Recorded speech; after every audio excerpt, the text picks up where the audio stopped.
You're listening to the Weekend Sport Podcast with Jason Pine from News Talk ZB. New Zealand Rugby have declared a strong desire to bring Richie Mo'unga home early from his lucrative Japanese contract, possibly as early as next year. And Richie Mo'unga for New Zealand. He's got Will Jordan with him. Will Jordan!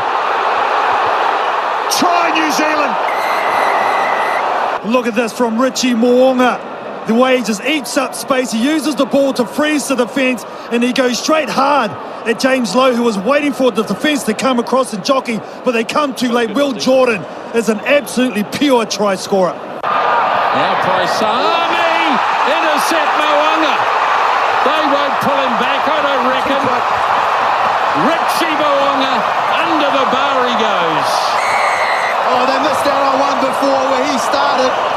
So Richie Mo'unga is in his first season of a 3-year deal with Toshiba in Japan after departing New Zealand after the World Cup final last year. It's understood that deal is worth around $2.2 million per season. That would rank him among the highest paid players in the world. Now here's New Zealand Rugby General Manager of Professional Rugby, Chris Lendrum, speaking this week on the Rugby Direct Podcast. We have conversations with our players when they're offshore. There's no secret that New Zealand Rugby was sorry to see Richie leave at the time he did, and that we would like him back, right? So you can imagine that we've been talking to Richie and others while they're offshore. So the plan A is to get him back, and get him back on a full-time contract as soon as we can. That involves working with his agent. So potentially earlier than the 3 years that he's contracted for, or? Well, that's a contractual matter, and we work through that with his agent and with him. He'll have his own desires. I know he would love to pull a black jersey on again. We have to see when that can be, and then you work back from there, because the fundamental is that a player's committed and wants to play for the All Blacks, right, and wants to be back in New Zealand. Otherwise, we're moving into the space that we were talking about a moment ago, which is we're picking All Blacks from offshore, which that's not in the plans. So I guess just to clarify, there's a desire to bring Richie home early from all parties, essentially. Well, you need to ask Richie what his exact desire is, Liam, but we would love Richie home as soon as we can. There are contracts, obviously, we respect those. He's got an employer currently, which is Toshiba, and we'll just be involved in a conversation to see what's possible. Okay, so that's the voice of Chris Lendrum, the General Manager of Professional Rugby at New Zealand Rugby, on the Rugby Direct Podcast this week. I'm really keen to get your thoughts on this, but let's unpack this a bit further. Nemani Nadolo scored 22 tries in 32 test matches for Fiji, started at the 2015 Rugby World Cup. Now, he's relevant here because he played top-level rugby in France, England and Japan, as well as Super Rugby with the Crusaders and the Waratahs, and is now a highly regarded commentator and rugby analyst. And he joins us now. Nemani, thank you for taking our call. What did you make, first of all, of the news that New Zealand Rugby are very keen to bring Richie Mo'unga home early from his Japanese contract? Yeah, look, it's no surprise. I think Richie's been doing really well over there in Japan as well, playing for Toshiba, and as someone of a class like his, he's a world-class 5'8", and I think you don't lose that overnight. And what he's done in the game, and particularly for New Zealand Rugby, it's no surprise to see that New Zealand Rugby want to try and get him back. How likely do you think it is that he will break his contract and come back early? To be fair, I wouldn't know. Look, it is big. He's done, maybe a World Cup probably alludes him to want to come back, but. The one thing I know about Richie is he's a big family man. He's got his wife Sophie and his kids over there, and I think the biggest thing for him moving over there was to spend time with his family. And look, and not only that, his life in Japan is a bit more cruisy than it is, I'd say in other parts of the world in terms of other competitions. But look. I guess the question is, does Richie really want to come? He's done everything he has in the game, particularly Super Rugby and the All Blacks. Like I said, maybe another World Cup might entice him to come back. But in saying that, he's from what I've heard and what I've seen, he's really enjoying his time in Japan. Yeah, looks like it. And there's no getting away from the fact that he's also being very well paid over there. The deal's understood to be worth around $2.2 million per season. When players are making decisions about their career, how much of a factor is the money on offer?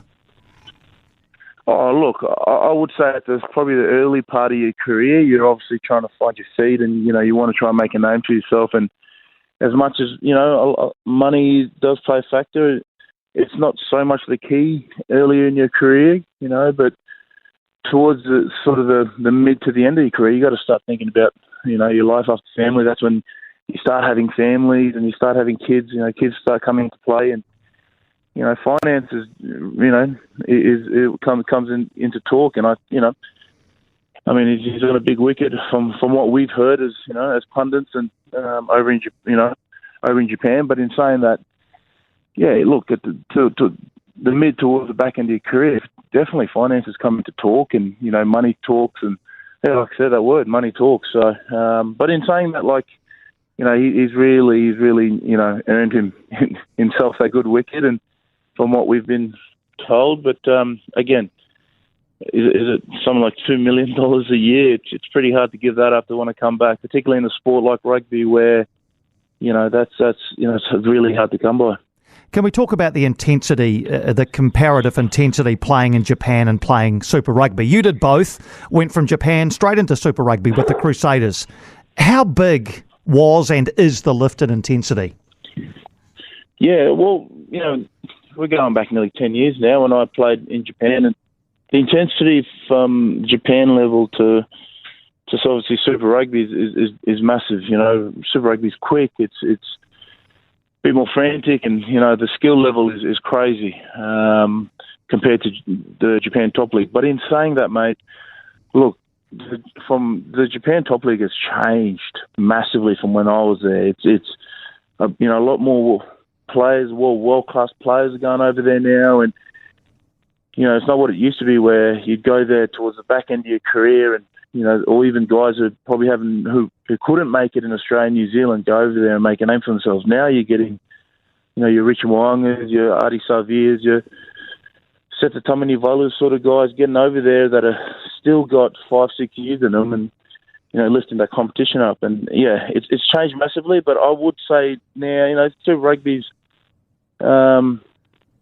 still a bit higher than the J League, but a lot more recovery, I guess, in Japan compared to what it is in Super Rugby.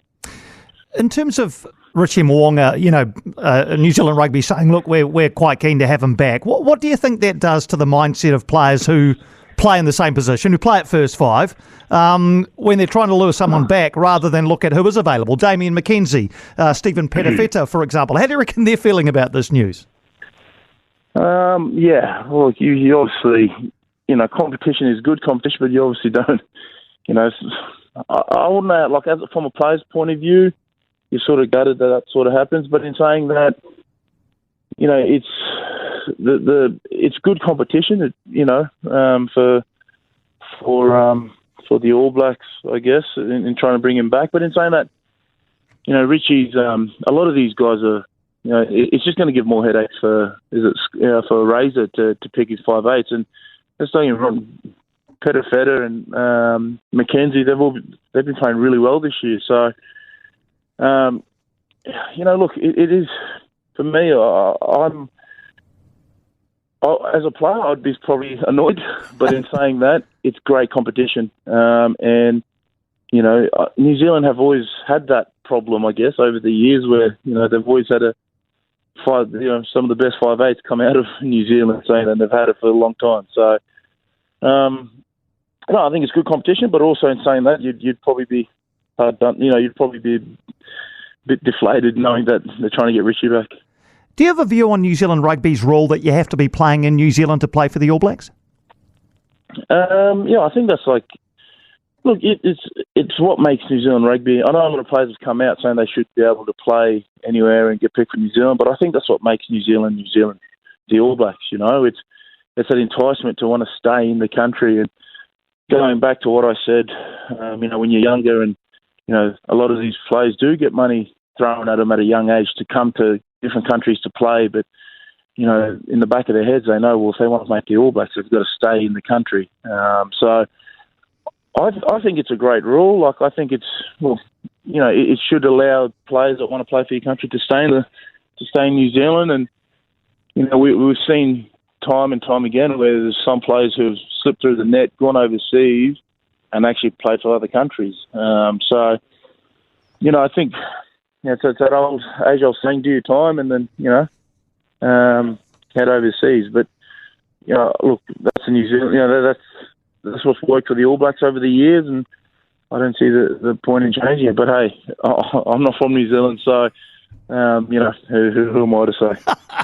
Well, it's good to get your view anyway. And just on Super Rugby, while I've got you, a good game last night. Reds and Rebels, really enjoyed that. I think the competition's been great. How have you assessed this season's Super Rugby Pacific competition?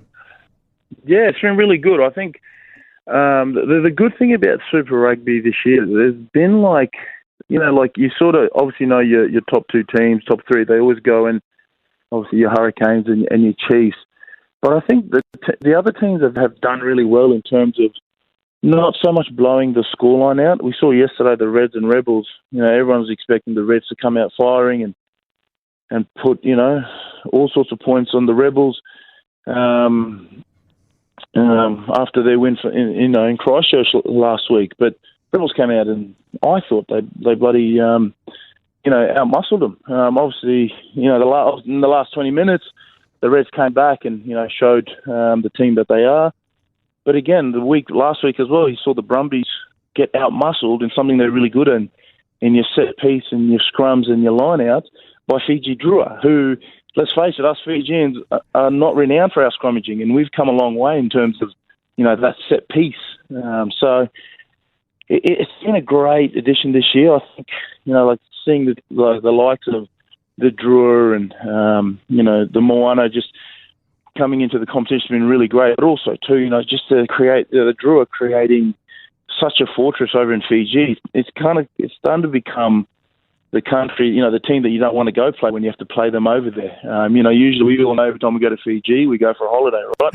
Yep. But now, as a rugby player, you're going over there and I've been over there, I've called a few games, and to see some of the players come off the field and they're going, what the heck was that?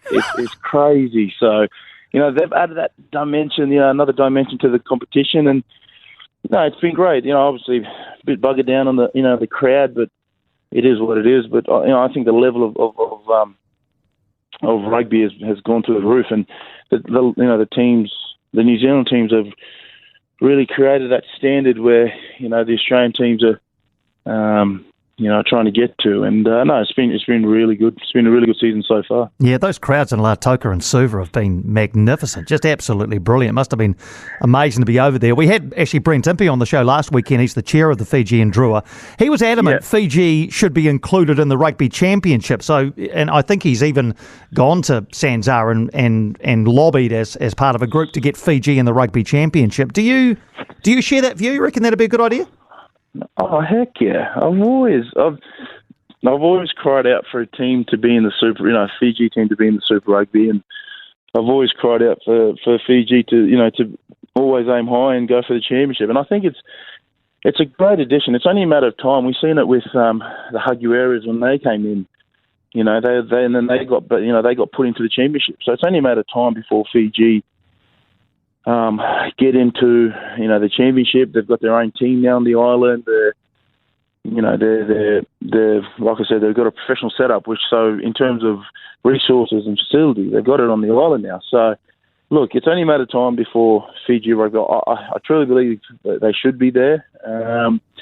We've got the players, we've got the depth, and we're not. You don't have to travel 26 hours. You don't have to travel 3 hours across the Pacific to get to Fiji, and vice versa. But I think in saying that, I think there's a lot of things will come into play in terms of logistics and stadiums and whatnot. So I think once we get that sorted out, look, it's a no-brainer to have Fiji in the championship. Yeah, well, you'd get no argument from most New Zealand listeners, I can tell you that, Nemani. Thanks so much for joining us, mate. It's been great to catch up. I really appreciate you taking the time.